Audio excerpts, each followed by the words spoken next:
한 사람이면 충분했던 주님, 주 말씀에 순종하는 자. 오늘 말씀의 주제는 무엇을 보고 있는가 그리고 무엇을 듣고 있는가라고 하는 주제입니다. 우리가 복음을 전하고 복음을 외칠 때에는요, 뭔가 될 만해서 외치는 게 아니고 될 만한 사람들에게만 외치는 게 아니고요, 또 들을 만한 사람들에게만 전하는 게 아닙니다. 복음은 보여지는 상황과 환경에 상관없이 선포되어져야 하는 진리입니다. 사람들이 알아듣든 알아듣지 못하든 이해하든 이해하지 못하든 그건 우리의 몫이 아니에요. 우리가 그걸 계산할 머리를 굴려서는 안 된다는 거예요. 우리에게 복음을 주시고 맡겨주셨을 때는 너 들을 만한 사람에게 들려주고 알아들을 수 있는 사람들에게만 국한된 복음이 아니었기 때문에 1차적으로 저희에게 맡은 책임은 뭐냐면 이 복음은 모든 민족에게 증거되어야 한다라고 말씀하신 대로 믿음으로 선포하게 되어지는 겁니다. 근데 우리에게 가장 취약한 지점이 있는데 바로 보는 것과 듣는 것입니다. 이 보는 것과 듣는 것에 굉장히 취약한 줄 사단이 잘 알고 있어요. 그래서 당장 내 귀에 들리는 것이 이 취약하다는 것도 알고 있고요, 보여지는 것에도 취약하다는 걸 알고 있어요. 그래서 하나님께서 이미 다 이루신 십자가의 복음이 있는데도 불구하고 보여지는 것으로 우리를 자꾸 사로잡고 들려지는 것으로 우리를 자꾸 사로잡아가지고 그래서 우리를 주저앉게 만든다라는 거예요. 그래서 사단이 붙잡고 있는 우리가 지금 보고 있는 상황과 들리는 소문들은요 너무나도 커 보여요. 이걸 요즘 말로 넘사벽이라 그럽니다. 넘사벽이라고 하는 말의 의미를 잘 모셔서 한번 설명해 드리면요, 넘을 수 없는 4차원의 벽이라는 말을 줄여서 말하는 넘사벽이라 그래요. 저는 넘사벽이라 그래서 넘을 수 없는 벽이라고 생각을 하고 있었는데 사가 뭐야 이렇게 해서 저도 찾아봤거든요. 근데 넘을 수 없는 4차원의 벽이라고 하는 그런 준말입니다. 이렇게 줄임말. 그래서요, 우리가 사단이 붙잡고 있는 상황들, 그래서 사단은요 우리 눈에만 크게 보이면 돼요. 근데 물체라고 하는 건 재밌게도요 가까이 놓으면 커 보여요. 뭐 큰 상황이 아닌데도 불구하고 우리 눈앞에 가까이 붙여놓으면은 모든 상황을 다 가릴 만큼 크게 느껴진단 말이에요. 그래서 우리에게 들리는 상황과 우리에게 들려지는 소문들을 가장 가까이에서 체감할 수 있도록 눈앞에다 갖다 놓아서 다 이미 이루신 진리를 보지 못하게 하고 지금 눈앞에 가려진 이 상황이 너무 커서 주저앉게, 이 상황을 넘을 수 없다는 절망에 빠지게 만들고 이건 뛰어넘을 수 없는 일이라고 주저앉게 만든다라는 거예요. 그래서 우리 연약함을 자꾸 크게 보이게 만들고 우리의 넘어짐을 자꾸 크게 보게 만들어서 그거보다 원래 더 크신 하늘이 더 크고 산이 더 큰데도 내 눈앞에 가려진 책 하나, 핸드폰 하나로도 얼마든지 산을 가릴 수 있고 하늘을 가릴 수 있는 거예요. 적어도 내게서는 하늘은 없어지지 않고 산은 여전히 존재하지만 핸드폰 하나만 눈앞에다 갖다 놔도 내 눈앞에 펼쳐져 있는 산과 하늘을 볼 수 없듯이 살아계신 하나님께서 이루신 그 진리가 이미 다 준비되어 있고 이루어져 있고 상황보다 더 크신 하나님이 상황을 주관하고 계시는데도 불구하고 내게 느껴지는 체감되어지는 감정, 내 느낌, 이것에 귀를 기울이게 만들고 우리의 시선을 빼앗게 만들어서 그걸 더 크게 보이게 만든다는 거예요. 그러니까 하나님 어디 계시냐는 거예요. 하늘, 이 눈앞에다가 핸드폰을 놓고 하늘이 어디 있냐는 거예요. 하늘이 어디요? 산이 어디 있냐는 거예요. 이러고 있는 바보 같은 짓을 하게 만드는 게 바로 사단의 전략이라는 거예요. 하나님이 이루신 진리를 사단은 바꿀 수 있는 능력은 없습니다. 다만 우리의 시선과 눈과 귀를 빼앗아서 온통 다른 것에 하나님 아닌 하나님 이외의 것에 집중하게 만드는 거예요. 그건 우리의 연약함이라고 하는 영역도, 우리가 할 수 없다라고 말하는 영역, 그리고 우리가 손에 미치지 않는 절망적인 상황들, 내 능력으로는 벗어날 수가 없는 환경들, 이런 문제들을 크게 다가오게 만들어서 결국은 주저앉혀서 하나님 다 이루신 진리를 바라보지 못하게 만든다는 거예요. 그리고 상황을 더 크게 보게 해서, 절망스러운 상황을 더 크게 보게 해서 결코 넘을 수 없는 벽이야, 이건 우리 힘으로 넘을 수가 없어 라고 생각하게 만들어서 우리의 의지를 꺾어버리는 거예요. 더 보고자 하지 않고 이게 다구나, 이게 현실이구나, 그래서 현실의 벽 앞에서 무너지고 주저앉을 수밖에 없는, 그래서 우리의 연약함을 둘러대고 합리화시키는데 가장 좋은 명분이 뭐냐? 현실은 그렇지가 않다는 거예요. 성경에서는 그렇게 이야기하고 하나님 말씀은 그랬지만 현실은 그렇지가 않다는 거예요. 왜냐하면 그 현실은 내 눈앞에 너무 가까이 다가와 있거든요. 말씀은 먼 이상처럼 보이고 살아계신 하나님은 너무 멀리 계신 것 같고, 왜냐하면 그분의 모습이 내 눈에 직접적으로 보이지가 않고 직접적으로 들리지가 않으니까 이거 너무 먼 이야기 같고 지금 당장 내 귀에 들리는, 지금 당장 내 눈앞에 보이는 이 상황이 내게 더 크게 다가오는 거예요. 그래서 우리의 의지를 완전히 꺾어서 그 현실 앞에 주저앉게 만드는 게 사단의 전략이라는 거예요. 그래서 우리도 보면 사단의 공격과 사단의 권세가 훨씬 더 커 보여요. 아니요, 그렇지 않습니다. 우리 눈에만 커 보이는 거예요. 그냥 절대 사단의 권세는 하나님의 능력보다 크지 않습니다. 근데 우리를 자꾸 그 눈앞에 보이는 상황을, 그래서 사단의 전략은 다른 거 없어요. 우리 눈에만 크게 보이게 하면 돼요. 내용은 아무것도 없어도 속이 빈 깡통이어도 소리만 크면 돼요.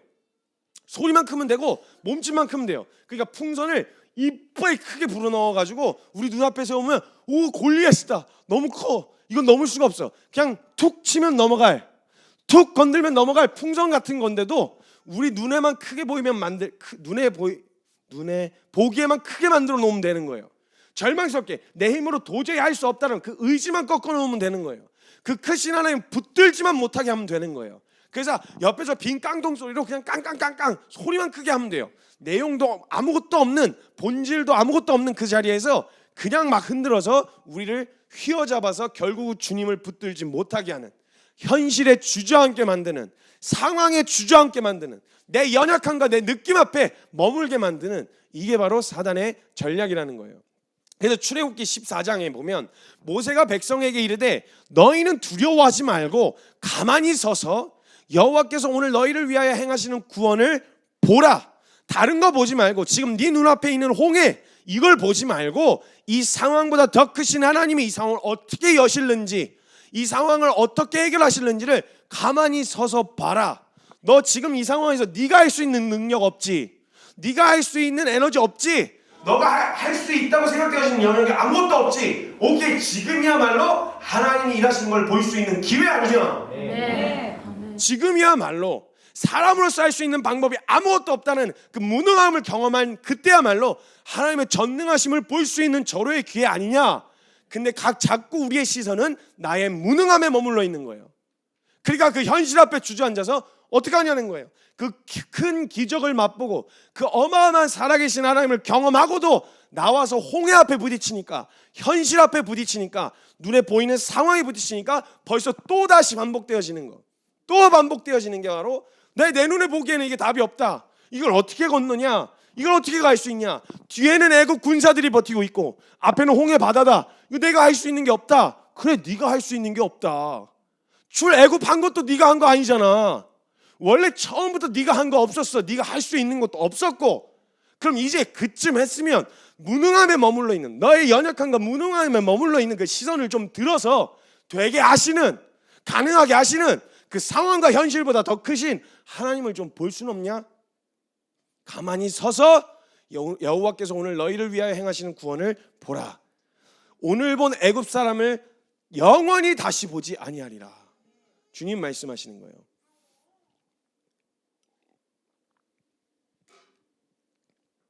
보이지는 않으시지만 애굽의 신들보다 더 큰 하나님을 보는 것이 아니라 당장 눈앞에 보이는 홍해가 이스라엘 백성들에게 더 크게 보였다는 거예요.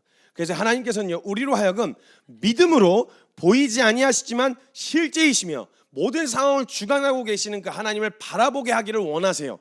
그래서 보이는 절망스러운 상황을 해결하는 것보다 그 상황을 주관하시는 하나님을 볼 수 있는 눈을 열어주시기 위하여 우리의 태도와 믿음을 세우시고 점검하시고, 오히려 우리 힘으로 해볼 수 있는 완만한 언덕 위에 세우시는 게 아니라 우리로서는 넘을 수 없는 벽 앞에 세우시는, 그것을 허락하시는 이유도 그 벽을 주관하시는, 뛰어넘게 하시는 하나님을 봐야 되는데, 늘 완만한 언덕만 넘어다니다 보면 얼마든지 하나님 없이도 내 힘으로 얼마든지 넘어다닐 수 있는 거예요. 근데 도저히 내 힘으로 해볼 수 없는 넘사벽, 넘을 수 없는 그 4차원의 벽 앞에 딱 서보고 나면 이건 나로서는 도저히, 그때서야 하나님의 손길이 더욱 뚜렷하게 우리의 눈에 들어오기 시작한다는 거예요.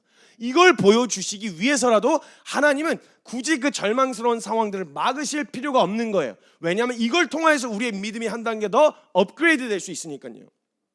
고린도후서 4장 18절, 진짜 중요한 본질이 뭐냐고 말씀하시냐면, 우리가 주목하는 것은 보이는 것이 아니요 보이지 아니하는 것이니, 보이는 것은 잠깐이요, 그 풍선 바람 넣어놓고 잠깐 커 보이는 것처럼, 근데 시간 지나면 빠져나가서 쪼글쪼글해지는 풍선처럼 보이는 것은 잠깐이다. 근데 보이지 아니하시는 하나님과 그 실제 하시는 그 하나님은 영원하시다. 우리가 바라봐야 될 것은 보이지 아니하시는 실제하시는 영원한 하나님 그분을 바라봐야 한다는 거예요. 사단의 세력이 너무 큰 것처럼 보이고 우리의 힘으로는 어찌할 수 없는 것처럼 보입니다. 내 힘으로 나의 연약함 하나 해결하지 못하는데 내가 세상을 어떻게 바꾸겠어? 이런 생각을 갖게 만들고 내 문제 하나 어찌하지 못하는 무능함을 가지고 내가 어떻게 교회를 바꾸겠어? 내가 어떻게 사람을 바꾸겠어? 이런 생각을, 이 큰 벽을 보게 만들어서 우리의 의지를 꺾고 다 이루신 진리를 바라보지 못하는 거. 이거는요 다른 거 없어요. 눈앞에다 하나만 갖다 놔도 우리의 의지를 꺾기에 충분한 거예요. 그 하나님의 완전한 능력이 이미 준비되어 있어도 우리가 그 능력을 붙들지 못하게 하는 데에는 대단한 막 상황을 흔들고 어마어마한 막 이런 기적들을 보여주지 않아도요 딱 하나, 다른 게 아니라 나 하나에만 집중하게 만들어도 충분하다라는 거예요. 그래서 사단이 모든 것보다 집중하는 건 뭐냐면 나를 집중하게 만드는 거예요. 나, 이 상황에서 아무것도 할 수 없는 나, 이 상황에서도 어떻게든 악착같이 내가 원하는 대로 하고 싶어하는 나를 추구하게 하는 사단의 최대 사업이 자아 추구 사업이라 하잖아요. 자아 추구하는 거예요. 자아 추구하게 만드는 거예요. 그것만 하나 하면 다른 게 아니라 그 자아가 결국은 그 죄된 존재의 인간, 자기를 추구하게 만드는 이것을 통하여 결국은 죄를 짓게 만들고, 죄를 지으면 결국 마귀에게 속한다. 이걸로 우리를 휘어잡아서 계속 끌고 질질 끌려다니게 만드는 거예요. 이루신 진리를 바라보지 못하게 하는 거예요. 잊지 마셔야 합니다. 우리가 만약 성경을 믿는다고 말한다면 눈에 보이는 모든 것을 만드신 하나님이 살아 계시다고도 이야기하고 있습니다. 그분 손안에 다 달려있다는 거예요. 전쟁의 양상과 사단의 권세가 우리 눈에 보기에는 커 보일지라고 하더라도 우리가 패배할 것처럼 보여도 두려워하지 않아도 되는 것은 모든 전쟁은 하나님께 속해 있다는 겁니다. 그 전쟁 앞에 서 있는 저와 여러분에게 주님이 신명기 20장에 주님 말씀하십니다. 네가 나가서 적군과 싸우려 할 때 말과 병과 백성이 너보다 많음을 볼지라도 그들을 두려워하지 말라. 애굽 땅에서 너를 인도하여 내신 너의 하나님 여호와께서 너와 함께 하시느니라. 너희 하나님 여호와는 너희와 함께 행하시며 너희를 위하여 너희 적군과 싸우시고 구원할 것이라 하실 것이라 할 것이며. 하나님께서는요 상황 너머에 있는 크신 하나님을 보게 하시려고 주님 우리를 그 상황 앞에 세우신다는 거예요. 저희가 지난주에 대구에 내려갔다 왔습니다. 욕먹을 각오를 하고 최대한 조치를 취해서 정말 대구에 갔는지도 모르게 그냥 차에서 내려서 저희끼리 기도하고 차 타고 올라왔습니다. 근데 그 이제 라이브 영상 함께 기도하기를 동참하게 하려고 라이브 영상을 틀었다가 댓글이 그냥 막 욕이 모르게, 여러분들 모르게 제가 다 지웠는데 삭제를 했었는데 그 댓글이 그냥 막 제발 좀 하지 마라 제발 교들 왜 이렇게 다니냐 이러면서 막 욕이 막. 그래서 그거 띠링 울리면 그냥 핸드폰 꺼내고 바로 삭제하고 차단하고 이렇게 했었어요. 그 다른 이 상황에서 이 욕을 우리 뭘 모르셨잖아요, 그죠? 네. 저는 계속 그 욕을 읽고 감동받고 관심을 가져주시는구나. 그래 보고 있구나. 그래 대구 사람들도 보고 있구나. 오지 말라는데 왜 오냐 이들아 막 이러면서 이제 막 욕을 막 난리가 났었거든요. 이 상황 가운데서 우리가 한 그 행위는, 우리가 한 그것은 커 보이지 않아요. 아무것도 볼품 없는 것 같아 보여요. 그리고 그 상황 가운데서 오히려 사람들의 여론과 사람들의 분위기는요 오히려 기독교를 모욕하고 우리가 하는 행위를 아무것도 아닌 것처럼 취급할 수 있어요. 그러나 우리가 믿고 갔었던 건 다른 게 아니라 그 상황을 주관하시는 하나님께 대구 땅 올려드리고 싶었던 거예요. 주님이 그 땅 가운데 허락하고 싶으신 은혜가 무엇인지 그거 보고 싶어서, 그리고 그 땅에 있는 영혼들이 그 은혜 좀 누렸으면 좋겠어서 간 거란 말이에요. 상황은 딱 진짜 너무 재밌는 게 뭔지 아세요? 수십 가지의 댓글 중에서도요 다 기도하면서 응원합니다, 기도하고 있습니다, 함께 싸우겠습니다, 기도합니다, 이 댓글이 수십 가지가 달려 있어도요 딱 하나, 인놈들 이렇게 적어놓으면요 자체 이제 음소거 처리하는데 잘 되나요? 잘 되고 있죠? 네.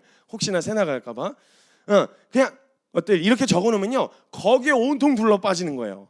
그냥 그러니까 내가 무엇에 귀를 기울이고 있는지, 내가 무엇에다 시선을 우리가 두고 있는지를 보면요 딱 한마디예요. 대단한 것도 아니에요. 그래서요 지체들하고 같이 교제하고 막 마음이 어렵고 그래서 상담을 하러 와서 이야기를 하면 저 막 너무 힘들고 막 절망스럽고 저 안 되는 저 때문에 막 낙심해서 돌아가고 싶고 이 부르심을 다 포기하고 집에 가고 싶었습니다. 이렇게 막 어마어마하게 막 정말 그렇게 부르심 자체를 다 뒤흔들 만한 어마어마한 어려움이 있는 거라고 생각했어요.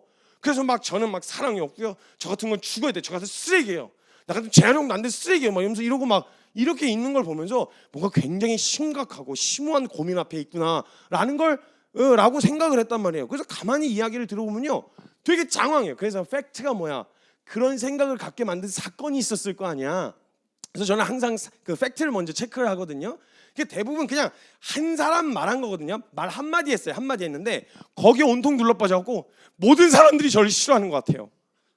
아니 딱 한마디 들었어요. 한마디. 그리고 말도 들은 것도 아니고 표정이 그냥 그 사람이 오늘 기분이 안 좋아갖고 네 이러고 지나갔는데 나를 미워하는 거야.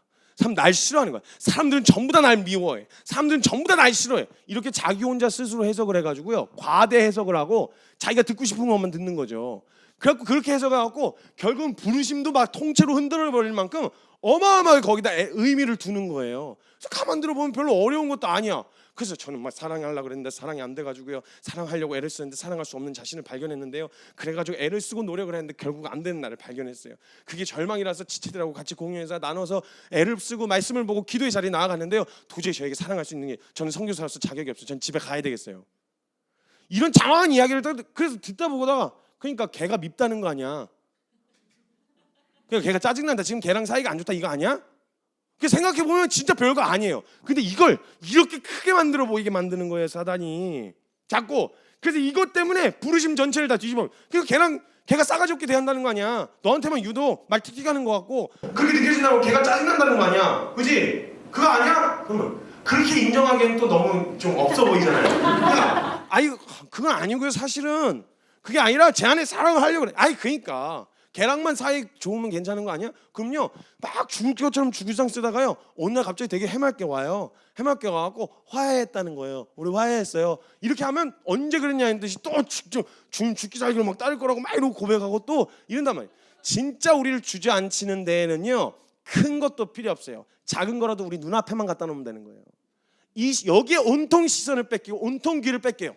저도 욕 먹는 거예요. 그래서 제가 욕 많이 먹어요 이러잖아요. 근데 사실 욕 그렇게 많이 안 먹어요. 따지고 보면 숫자에 셀 수 있을 만큼 욕 먹거든요. 근데 그게 되게 크게 돼요. 한 번 욕하면 마음이 주저앉히잖아요. 그러니까 솔직히 그래요. 가만히 있는 사람보다 욕을 많이 먹죠. 나대지 마라 뭐 이러면서 막 말씀 전하러 돌아다니면 욕 먹는 경우가 있어요.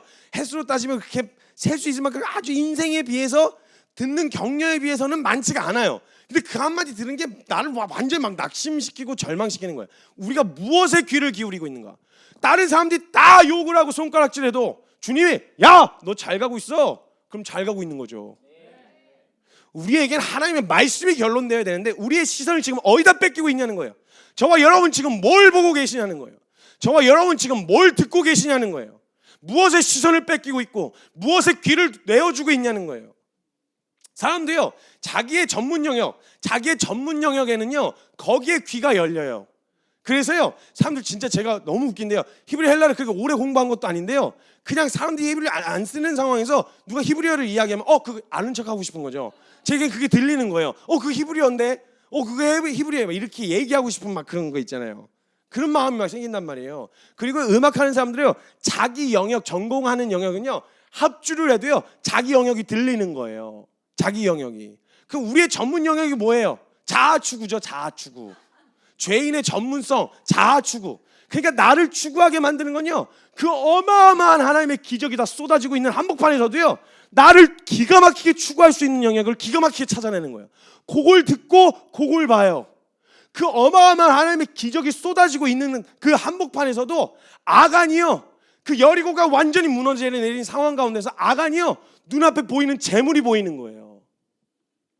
그 승리의 기쁨에 취해 있었던 이스라엘, 그 환호성, 야, 주님이 하셨다, 주님이 무너뜨리셨다, 그 상황으로 환호성을 지르고 있는 그 상황에서도요, 아간은 그 무너져 있는 성벽 안에 있는 재물들이 보이기 시작하는 거예요. 정확하게 사단이 우리가 뭘 원하는지를 안단 말이에요.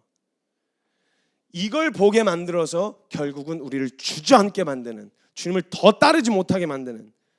근데 주님은요, 그 상황을 허락하신 이유는 뭐냐? 아예 그 상황들을 오지 않도록 막으시고 온실 속의 화초처럼 우리를 보호하실 수 있음에도 불구하고 그 상황을 우리에게 허용하시고 허락하신 이유가 뭐냐? 그 상황 너머에 계신 살아계신 하나님 볼 수 있는 눈을 열어주길 원하시는 거예요. 눈을 떠 바라봐. 오늘날 너희를 위하여 싸우시는, 너희에게 구원을 베푸시는 하나님을 좀 봐. 그만 좀 거기 처박혀 있는 네 눈을 좀 들어서 살아계신 하나님을 좀 봐 라고 말씀하신다는 거예요. 상황은 그러니까 사실 아무것도 아니에요. 상황 때문에 못 믿는 거 아니에요. 상황 때문에, 환경 때문에 못 믿는 게 아니에요. 상황이 이래서요 너무 힘들어요, 환경이 이래서요 너무 힘들어요, 아니에요. 주님을 못 믿는, 상황들 때문에 주님 못 믿는 것 같아 보이지만 그렇지 않아요. 상황 때문이, 환경 때문에가 아니라 하나님을 따르고 하나님께서 다 이루신 진리를 붙잡지 못하게 하는 건 다른 게 아니고 바로 나예요. 내가 듣고 싶은 거, 내가 보고 싶은 거, 여기에 온통 눈과 귀를 다 빼앗겨서, 아니 내어준 거예요. 그냥 내어준 거예요. 내 마음에 그냥 결정하고 내가 듣고 싶은 것만 듣겠다, 내가 하고 싶은 것만 하겠다 하고 내 마음과 의지를 그냥 다 사단에게 내어줘 버린 거예요 사실.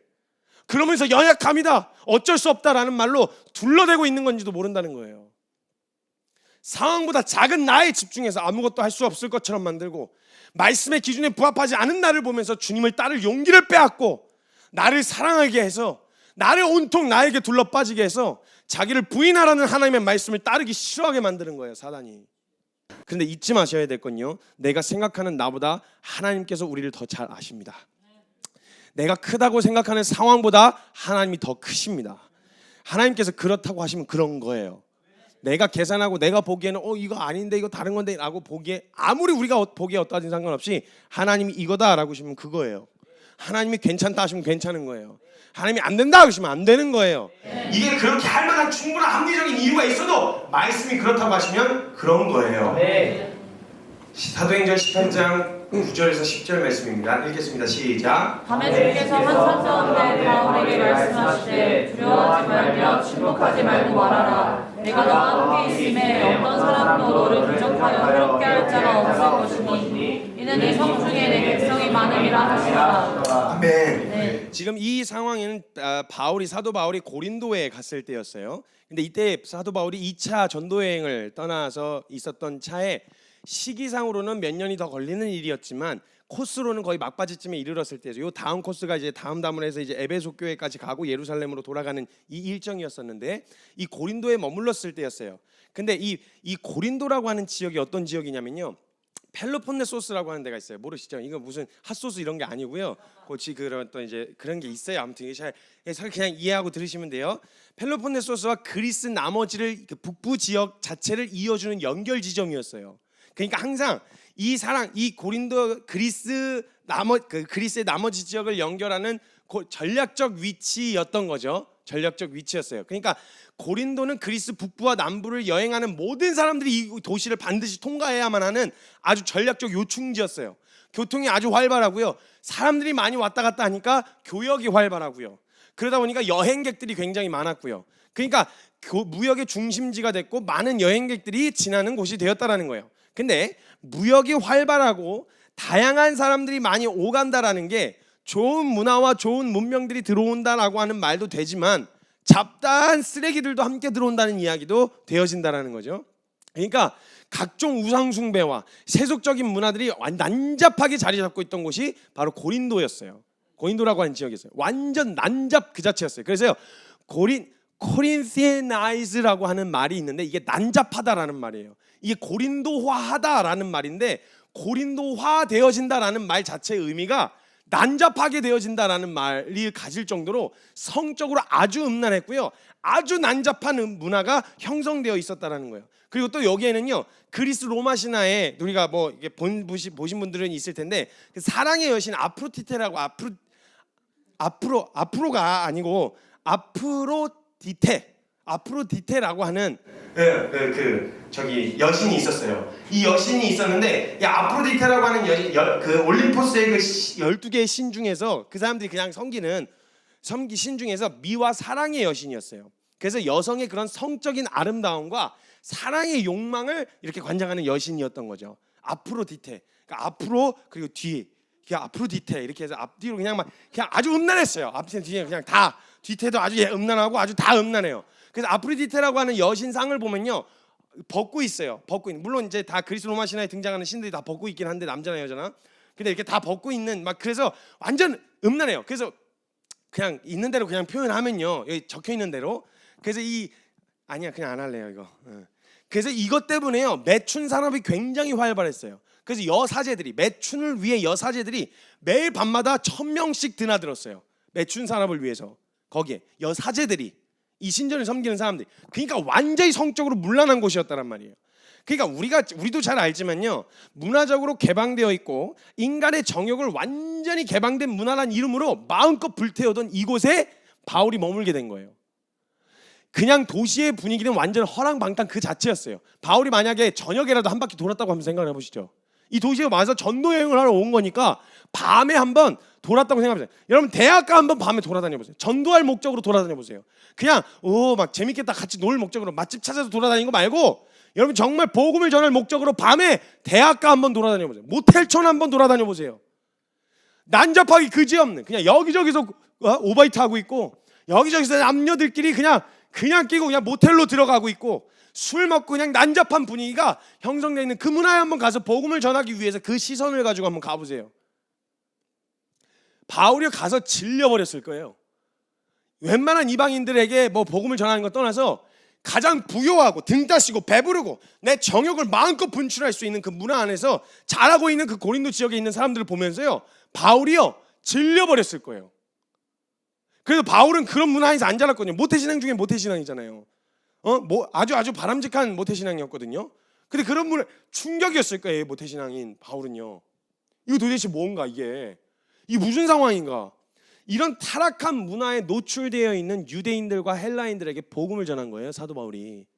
그러면 어쩌면요, 이 상황과 지금 있는 그 고린도 지역에 있는 분위기와 그곳에 살고 있는 사람들에게 복음을 전해야 되는 바울의 이 마음의 심적 상태가요, 이 복음에 대하여 어떻게 반응할지 어느 정도 예상이 됐을 수도 있어요. 대충 어느 정도 예상. 우리가 가서 예수님 전하고 이러면 그냥 막 무식한 소리 하는 것처럼 여기고, 아무것도 아닌 천박한 소리 떠들고 다니는 것처럼 여기는, 지금 우리나라만 해도 그런데 교회가 이렇게 버티고 있는데도 우리나라 안에서도 벌써 젊은 세대 안에서는 복음에 대한 가치와 복음에 대한 반응이 이러한 분위기가 나타나는데, 오죽했겠어요? 이 완전히 개방된 인간의 정욕과 탐욕을 그냥 있는 대로 문화라는 이름으로 개방시켜 놓은 이 분위기 안에서 유대인들하고 헬라인들에게 복음을 전하려니까 이 바울의 마음이 어땠겠어요? 그냥 어쩌면 사도 바울이 이미 마음이 예상했는지도 몰라요. 마음이 확 가버리는 거예요. 저도 말씀 전하러 가면요, 와 전하고 싶다 막 이런 데가 있고요, 아 빨리 하고 가야겠다 이런 데가 있어요. 솔직히 분위기를 보면요, 그냥 앉아가지고, 물론 이제 복음을 그냥 그런 애들이라서 저를 불렀다고 하더라고요. 그런 애들이라서 그냥 들을 만한 애들이 아니어갖고 복음을 좀 들려주시오, 복음의 진수를 보여주시오, 이렇게 불렀어요. 근데 되게 부담스러운 적이긴 한데 갔는데요, 가서 찬양하는 꼬라지를 보면 제가 찬양하는 걸 잘 못 보겠어요. 제가 마음이 확 주저앉아요. 왜냐하면 사람들의 반응을 제가 강의만 읽고 내려오는 게 아니라 사람들하고 아이 컨택하면서 이렇게 얘기를 하다 보니까 반응을 보면요 죽겠는 거예요. 못 하겠는 거예요.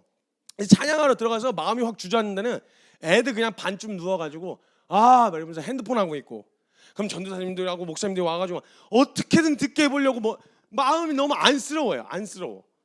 마음이 진짜 확 가셔요. 근데 이런 마음이 아니었을까? 사도 바울에게도 마음이 확 가시지 않았을까?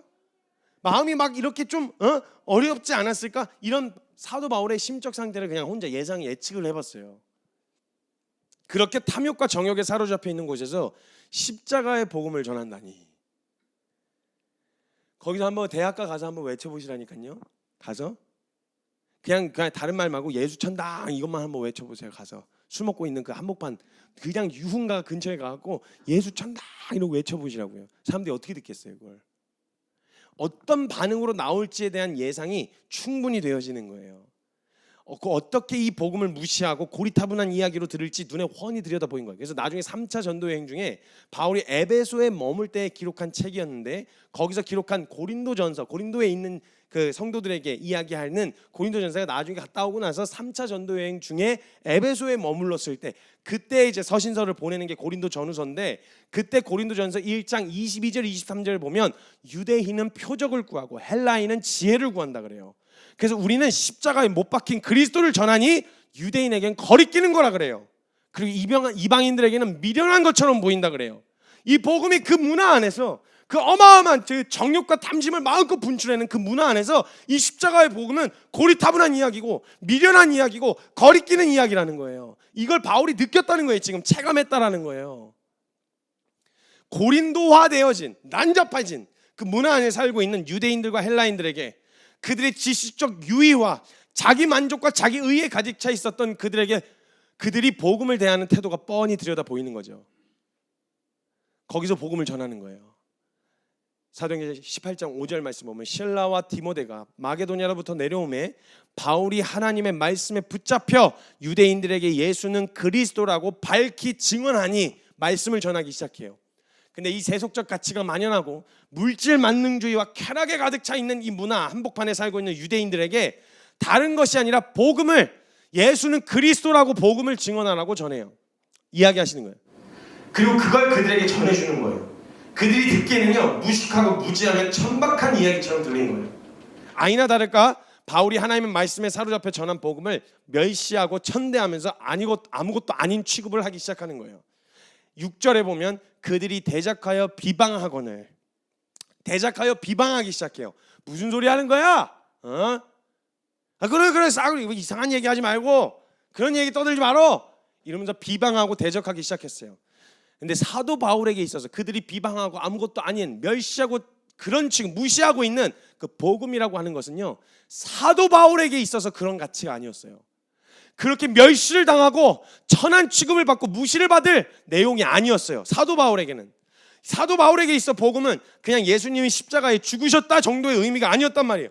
자신이 한평생을 살아온 기간 안에서 한평생을 율법 앞에서 의롭게 살아보려고 몸부림쳤는데 결코 이룰 수 없었던 그 의를 단번에 완전하게 이루어 놓으신 그게 복음이었어요. 뿐만 아니라 죄에서만 건져내시는 것이 아니라 아들 생명으로 살아가게 하시는 것까지 완전하게 이루어 놓으신 복음이었단 말이에요.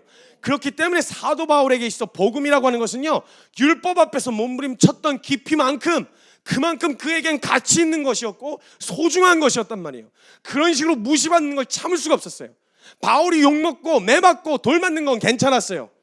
근데 자신이 전하는 이 복음이 멸시받고 무시받는 건 바울이 견딜 수가 없는 거예요. 바울에게는 무엇보다 소중한 가치였어요. 그런데 고린도 교회와 상황과 상태를 보아하니 이 가치를 알아볼 수도 들을 수도 없는 것 같이 완전히 고린도화 되어버린 유대인들이 거기 있었던 거예요. 복음을 전하긴 전하였으나 복음을 무시하는 것 같아 보이는 헬라인과 유대인들의 반응을 참을 수가 없었어요. 내가 욕먹는 건 괜찮은데 하나님이 주신 이 복음이 무시되고 아무것도 아닌 같이 무가치한 것으로 취급되어지는 걸 견딜 수 없었던 사도 바울이 삔또가 상해요. 마음이 상하는 거죠. 열이 받았어요. 열이 받아가지고 뭐라고 이야기하냐면 이야기를 했는데 그런 식으로 비방하고 대적하는 모습을 보면서 6절에 이렇게 얘기해요. 바울이 옷을 털면서 이르되 난 너희에게 못 전하겠다. 너희들의 피가 너희 머리에게로 돌아갈 것이요 나는 깨끗하다. 난 전했어. 난 분명히 너희에게 들려줬어.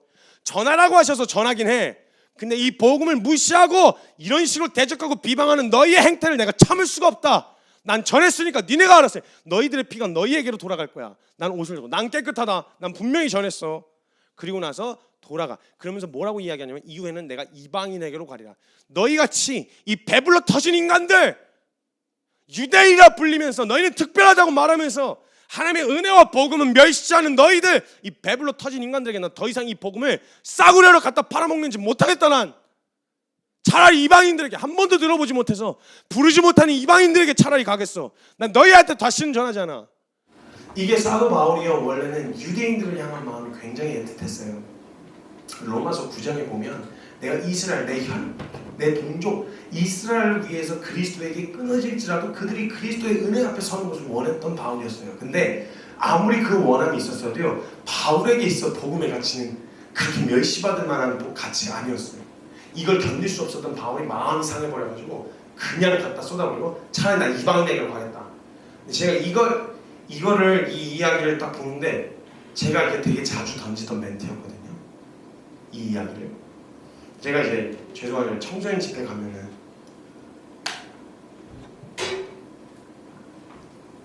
제가 하려고 하는 얘기는 결국 다른 게 없이 예수님 얘기할 거 아니겠어요? 앉았는데 들을 마음이 전혀 없는 거예요. 근데 제가 얘네들을 설득해서 믿어달라고 사정하고 있는 것 같은 거예요. 제가 느낌이 일단 제가 감정이 상한 거예요. 제가 큰 수련에서 몇 번 정도 개념 없이 하는 그 이제 분위기가 형성돼 있으면 이걸 그냥 이렇게 팔아먹는 것 같은 느낌이 너무 마음에 어려워서 나 그냥 집에 간다. 너 한 번만 더 경고하는데 내가 이거 한 번 더 경고하고 손가락 한 번 더 굽어지면 나 그냥 마이크 놓고 집에 간다. 차라리 니네들하고 씨름하느니 나 가서 밖에서 모르는 사람들한테 노방전도 하는 게 낫지 너희들하고 이러고 시간 낭비하고 싶지가 않다. 바쁜 사람이다. 이제 이걸 원래 이제 자극해서 이제 깨우려고 하는데 보통 이야기를 쓰는데 제가 이 얘기를 했었거든요. 근데 지금 사도 바울이 그 얘기하는 거예요. 바울 터면서 내가 니네들하고 시간 낭비하면 차라리 모르는 이방인들에게서 가서 전하려 한다. 이방인에게로 가리라 라고 이야기하면서 옷을 터는 거예요. 마음이 상했어요. 아마 바울도 그런 느낌이지 않았을까. 마음의 정서와 느낌이 그런 마음의 상태이지 않았을까 하는 거예요. 여기서 이렇게 시간 낭비를 하나?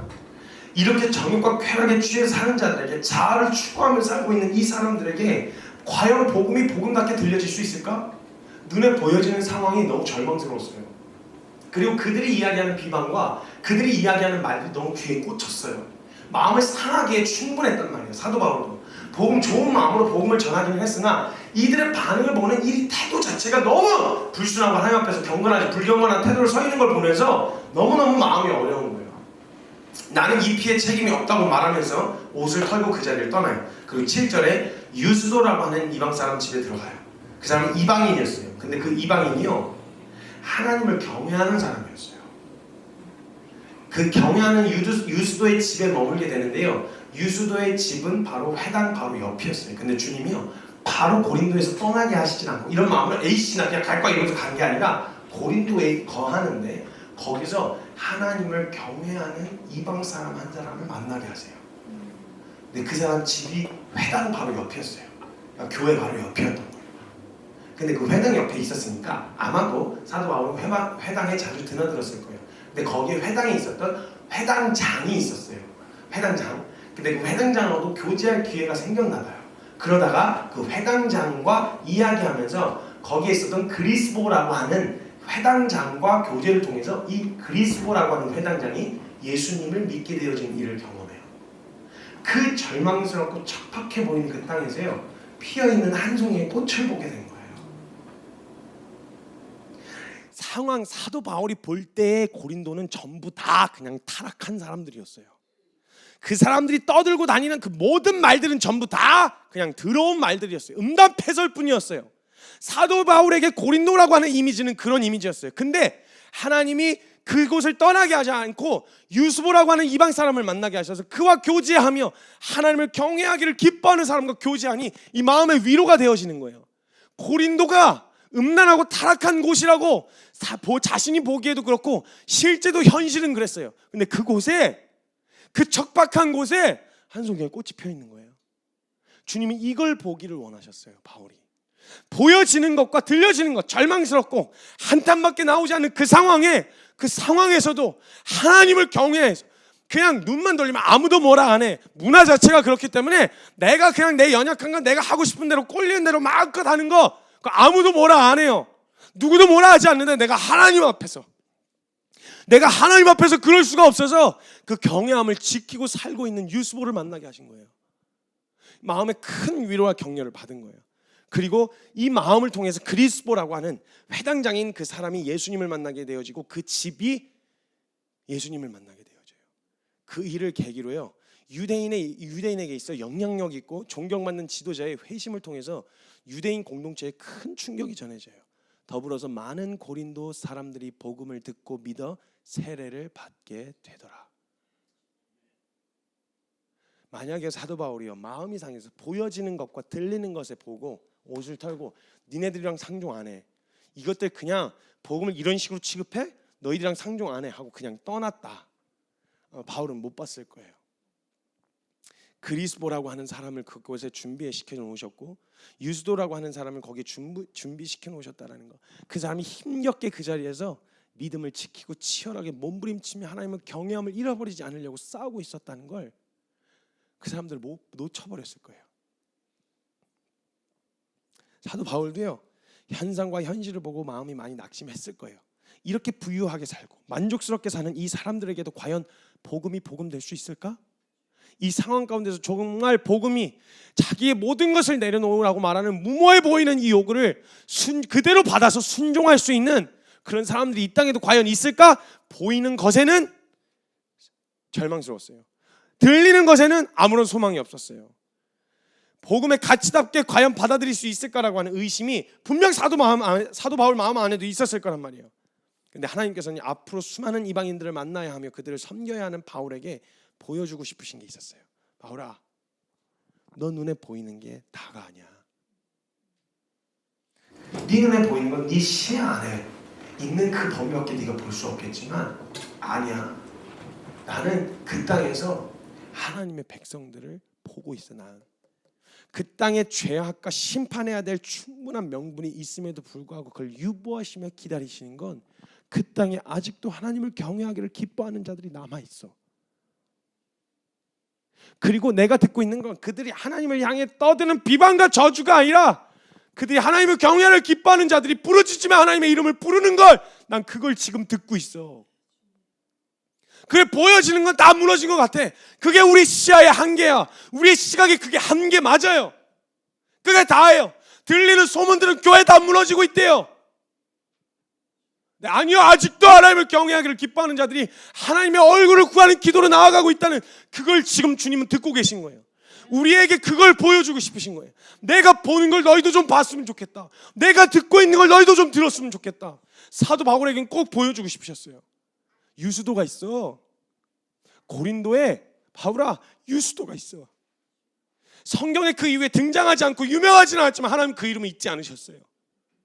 그 유명한 사도 바울은 우리가 기억하고 잊지 않고 있지만 유수도라고 하는 사람은 몰랐어요. 그 고린도 그 척박한 땅에서 홀로 신앙 지키려고 주님 앞에서 몸부림치고 있는 이 사람을 우리는 기억 못했었어요. 근데 주님 그 사람을 보고 계셨어요.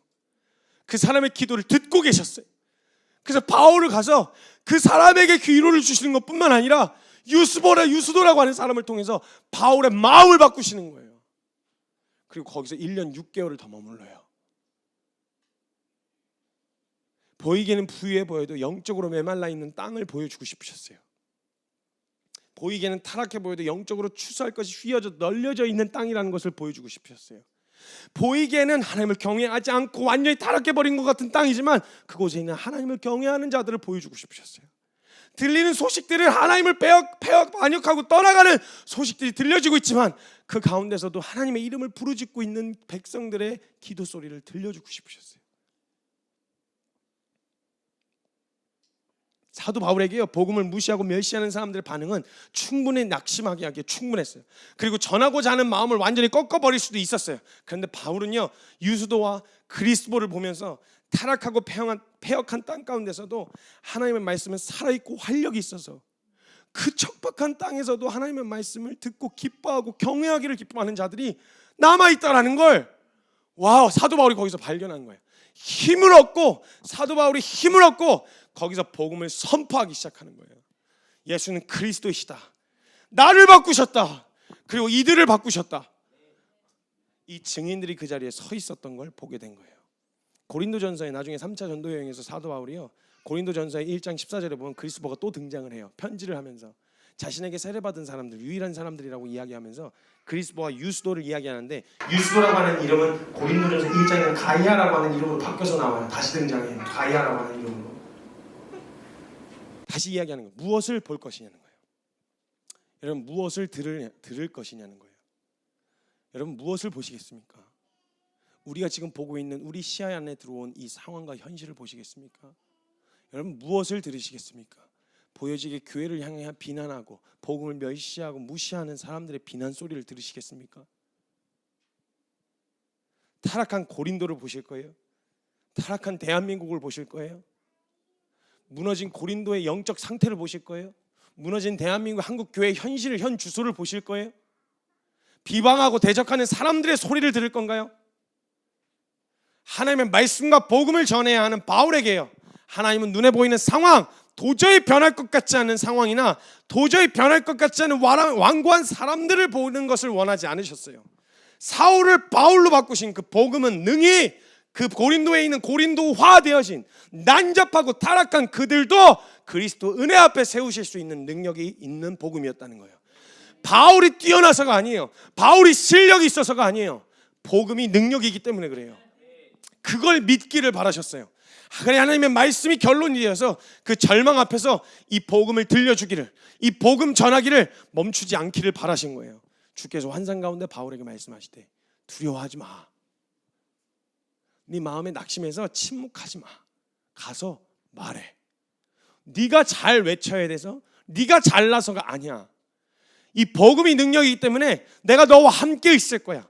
어떤 사람도 너를 대적하여 해롭게 할 자가 없을 것이니 이는 너 보기에는 없는 것 같아 보였지? 아니야. 이는 이 성중에 내 백성이 많음이라. 그러면요, 사도 바울은 이제부터 무엇을 보아야 되냐? 그 땅에 있는 많은 하나님의 백성들을 봐야 되는 거예요. 타락한 고린도화 되어진 문화를 보는 게 아니고 타락한 사람들을 보는 게 아니라 그 땅에서도 그 성중에서도 하나님을 경외하는 하나님의 백성들을 보는 거예요. 어디 있나 찾으러 다니는 거예요. 전해야 되는 거예요. 그러니까 문을 두드리고 복음을 전해야 되는 거예요. 평화의 사람을 찾으면서 복음, 예수는 그리스도이십니다. 그러면 그곳에서 외로이 믿음 지키고 있던 사람들이 예수는 그리스도라고 외친 그 사도 바울의 이야기를 들으면서 와, 동지를 만난 거예요. 동료를 만난 거예요. 와, 들어오세요.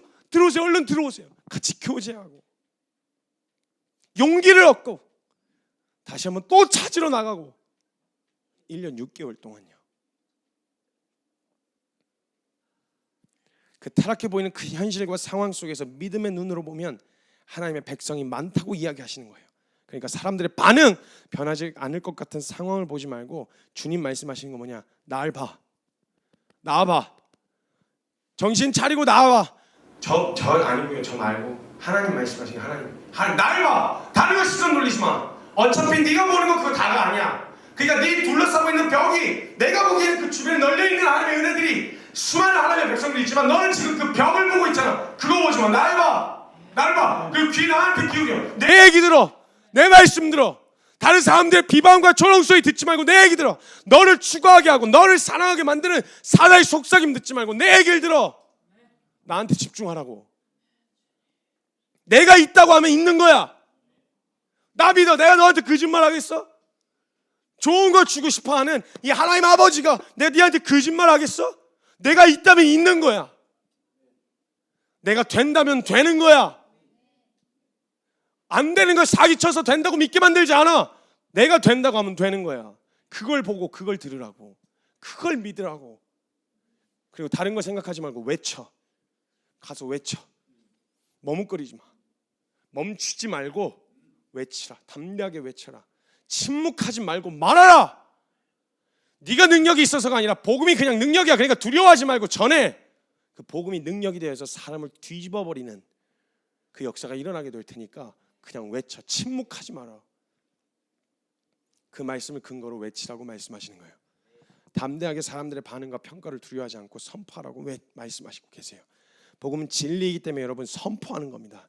내 어떠함, 내 연약함 때문에 복음이 복음 안 되는 게 아니에요.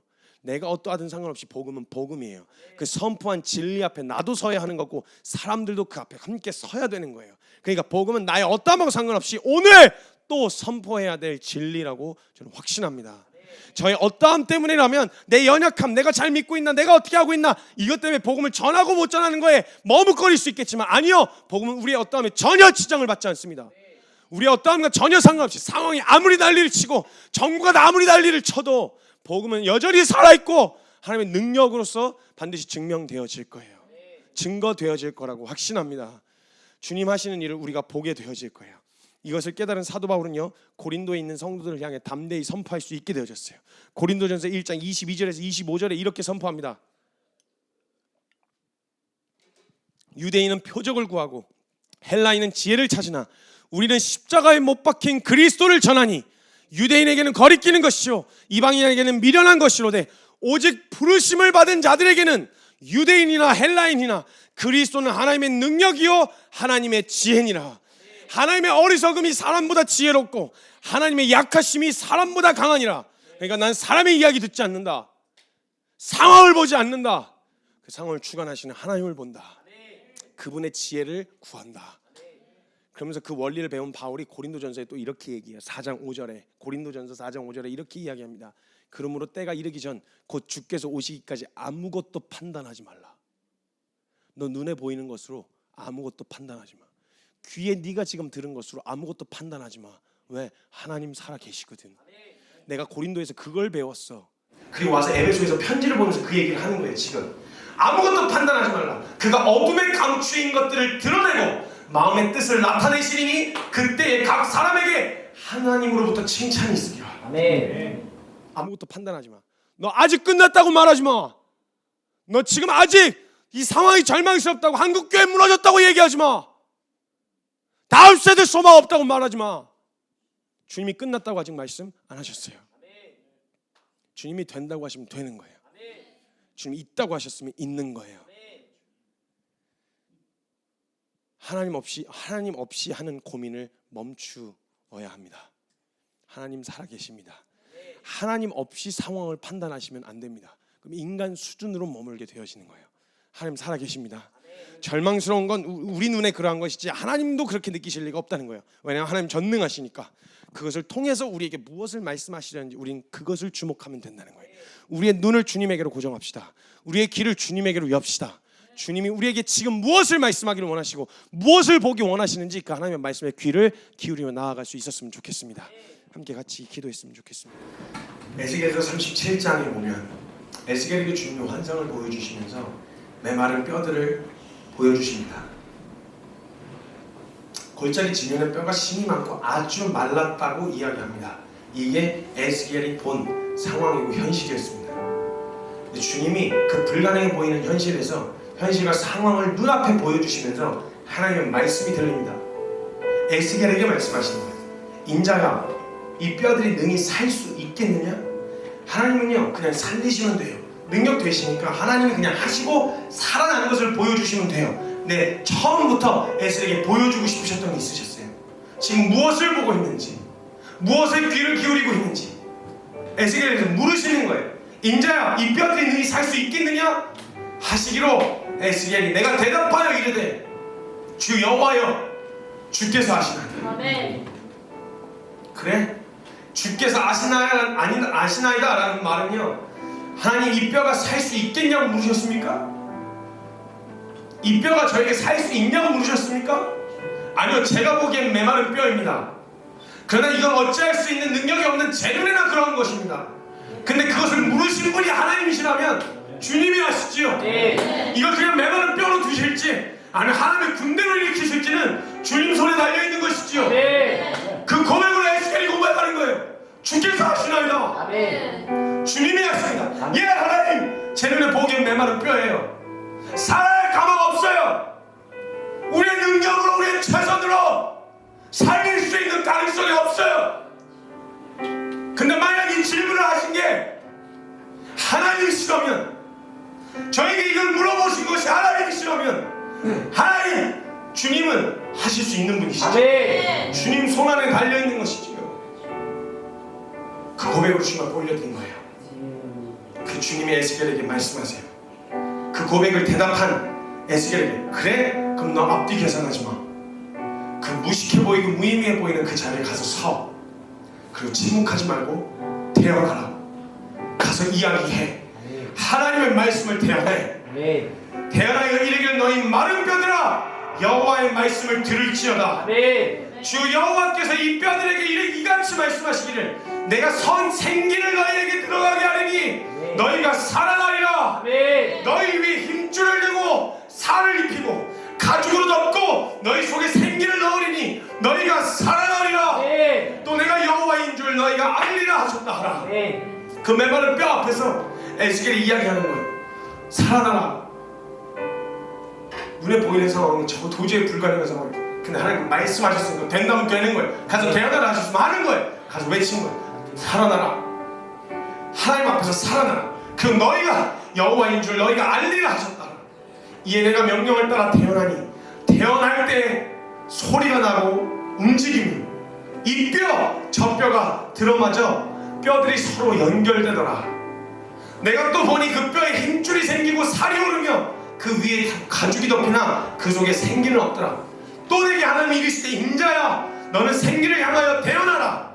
생기에게 대언하여 이르기를 주 여호와께서 이같이 말씀하시기를 생기야, 사방으로부터 와서 이 죽음 당한 자들에게 불어서 붙어 살아나게 하라 하셨더라. 이에 내가 그 명령대로 떼어나였더니 생기가 그들에게 들어가매 그들이 곧 살아나서 일어나 서는데 극히 큰 군대더라.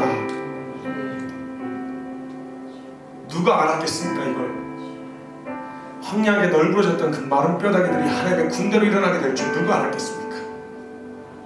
인간의 눈으로는 이게 다예요. 우리 눈에는 메마른 뼈밖에 보이지가 않습니다. 절망스럽고 종교를 탄압하는 것 같은 이 분위기가 연출되는 이 상황, 우리 힘으로 어찌할 수 없는 것 같아 보이는 상황이 있습니다. 근데 주님이 침묵하지 말라고 하십니다. 담대하게 외치라고 하십니다. 우리가 능력이 돼서가 아니라 우리가 실력이 돼서가 아니라 하나님의 말씀으로 태어나라고 하십니다. 생기야 와서 붙어라. 뼈들아 와서 붙어라. 그들이 일어나 서는데 극히 큰 군대더라. 믿음의 눈으로 이것을 바라봅시다. 대한민국이여 아무리 무너져 있는 것 같아 보여도 하나님 말씀에 끝나지 않으셨다고 하셨으면 안 끝나는 겁니다. 다음 세대여 주님이 아무리 상하고 있는 주의 학교가 문을 닫고 다 무너져가는 것 같아 보여도 어디 한 구석에서 믿음 지키겠다고 몸부림치는 다음 세대에 주님 이름 구하고 있으면 주님은 그것을 보시고 그것에 귀를 기울이시는 거예요. 주님 포기 안 하셨습니다. 그러니까 우리도 포기할 수 없습니다. 담대하게 우리가 허락하신 자리에서 외칩시다. 예수는 그리스도이십니다. 예수는 그리스도이십니다. 이 이름 외에 나는 구원받을 만한 이름 없습니다. 이 믿음의 고백, 이 믿음의 선포, 우리 함께 기도로 나아갈 때 우리 사랑하는 능력 되신 예수 그리스도의 이름 크게 한번 부르시고 동성으로 기도하며 나아갑니다. 기도합시다.